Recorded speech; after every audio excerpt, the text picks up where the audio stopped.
What's up, guys? Going live on YouTube. Um, I'm just here getting ready for my work. Getting ready. Um, I just thought I'd share something that literally happened last night. Um, I was driving. I was driving home. Particularly where I live is at Red Bank Plains in Brisbane, Australia, and um, and while I was driving, I noticed that there was two cars parked, and obviously two girls that were um, that were right there, just talking amongst each other. And so I made it to the back of the other car, because obviously the other one had their hazards, and I drove in, and I put my window down, and I asked them, um, guys, are you okay? And they both looked at each other, and they both replied like saying, no, we can't move our car. Well, obviously she can't move her car because it's overheated. And so I went straight in, and I reversed, and I was like, look, I'll help you guys out. I can help you guys move, obviously push the car if you guys want. And um and what happened was, I went and parked my car. Obviously, the other lady followed me as well, and we walked back. So she was there, then telling me, yeah, the car turns on, but it's not gonna move from drive. I mean, it's not gonna move from park, and it's literally stuck. It won't go past that. And it's like, oh, is there like a button there that maybe you can sort of switch and maybe put it down to neutral or something? And she was like, oh, no, no, I can't. So I was like, can I please have a look? And I went in, walked in straight, put my I know nothing about cars, but I may know like a thing or two. And obviously, I started, putting my foot on the brake, see if that would happen. And I just remember subconsciously, I just said, Lord, help. You know what I mean? I was like, because I'm a Christian, I believe in Jesus, and I believe in the power of God. And I was like, Lord, if you can just put it on parking, we can move this car. Um, Now that I'm thinking about it, that's not how it almost went. I just like said, Lord, help. And the car turned on. The car is on, and the car moved from the parking position to the driving position. She quickly got into the car, and she drove all the way to a side street. And I'm there following her. I'm making sure that the other lady is safe. Obviously, I'm trying to make sure that doesn't stall somewhere. Otherwise, if they need a hand to move the car, we can move it. So the fascinating thing is, when it stopped, they were both there looking for the lever that can actually open the bonnet of the car. And so we were right there, just asking the question, how do you open the bonnet of the car? We were looking at everything. So I was like, oh, can I please have a look? So I entered the car, and I'm there with my light.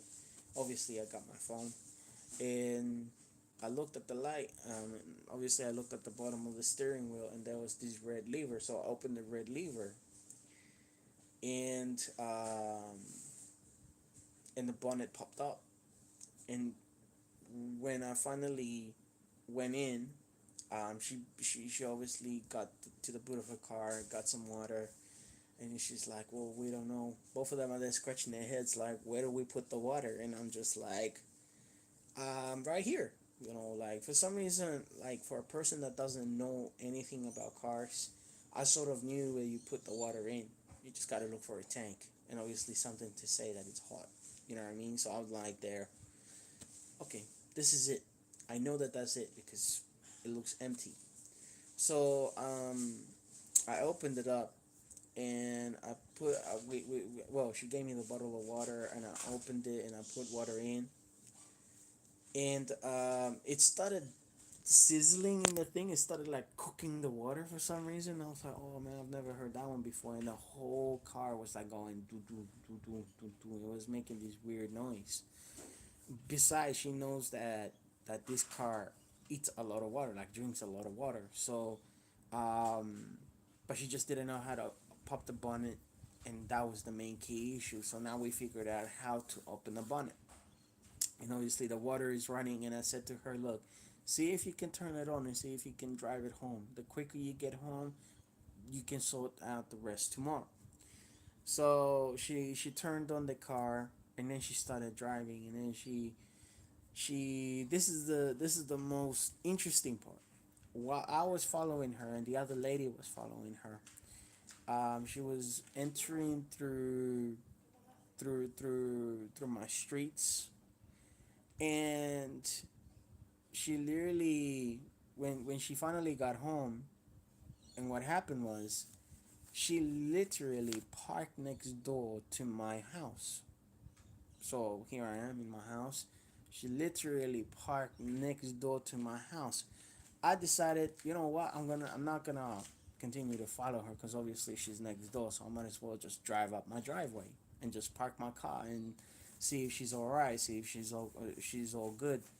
The other lady makes like a U-turn and comes back around, and she's like, "Oh, I don't know how to get out from here. Like, I don't know." And I gave her directions, and obviously, she was spinning out because like, why do you have your car there? And I was like, well, to be honest, this is my house. And then they're both like looking at each other, like spinning out. How ironic this is that a person who literally helped them out in whatever they were experiencing with car problems lives next door. And so one, they're both scratching their head. They're both spinning out. They're both like, whoa, like this cannot be it. And then I ended up finding out that her name, and I better not say her name, obviously, privacy issues and whatnot. But she told me her name. She said to me like, wow, so you actually live next door? And I was like, yeah, this is my house, and maybe perhaps one day you can meet my wife and my daughter, and yeah. But the point that I'm trying to make is that sometimes in our conscience, sometimes in our hearts, we feel like we should help someone, but we decide not to. We decide not to. And what's fascinating is that I've always have a heart that when I see someone in help, my very first thing, you should ask my wife. I want to help them. And I've had plenty of different experiences that my wife can actually tell you that I've actually gone above and beyond for people. But that's not the point. The point is that last night, um, it was in Jesus' name that I managed to put this car in drive. It was in Jesus' name that He gave me sort of like the wisdom to deal with the situation, even though I don't know nothing about cars. See, this is the key fact: is I know nothing about cars. I know nothing. I don't know. Some people can last for hours understanding how the motor works, how everything works. They know what to look at. Me, I don't. And so I just thought I'd give you like a little snippet of what happened literally last night. It literally spun out this young girl, and I said to her, you have a good night. You go home, and I parked my car obviously in my garage, and just to share you what this car literally looks like. No. I'm away. Yeah, that's right. Okay, no worries. I will not show you the car. All right, guys. So that's what I thought that I share with you guys, and practically what the lesson that I'm trying to get at is sometimes we want to help, but we don't. The key issue, that's the key issue. We should help, even though if we don't want to, and that help could actually just give hope to humanity. Give hope to that, obviously, that girl next door. Um, and that's about it, guys. You guys have a good day, and